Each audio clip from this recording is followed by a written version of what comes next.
কাদামাটি লেখা হচ্ছে আমরা যে টানাপোড়েনে পড়ি, বিদেশে একজন চলে গেলে বা যে টানাপোড়েন, সেই টানাপোড়েন নিয়ে ভিতরে যে মানুষের শেকড় যেটা, শেকড়কে ভুলতে না পারার যে টান, দেশের প্রতি যে টান, সেটা আসলে বলা। কাদামাটি মূলত হচ্ছে একজন সদিচ্ছার উপরে চলে যায় বাইরে। কিন্তু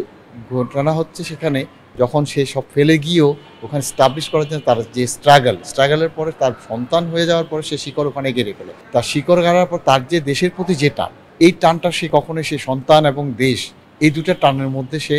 থেকে যে বেড়ে ওঠা, তার যে কষ্ট, ভিতরকার কষ্ট, একাকিত্ব হয়ে যায় একসময় সন্তানহীন হয়ে, সন্তান ছাড়া হয়ে, বা সন্তান যখন বড় হয়ে যায় তাকে হয়তো রেখে যাচ্ছে,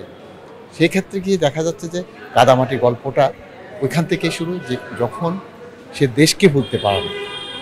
দেশের টানে ফিরে আসতে চায়, কিন্তু ফিরে আসা হয়ে ওঠে না তাদের। কারণ হচ্ছে একটাই, ওইখানে যা তার সন্তান বড় হওয়া থেকে শুরু করে সব কিছুই তার ওখানে, কিন্তু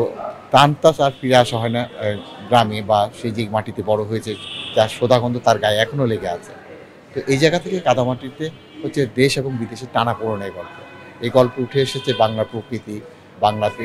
স্কুলে যাওয়া, দুষ্টামি করা, নদীতে ঘুরে বেড়ানো, বা পাহাড়ে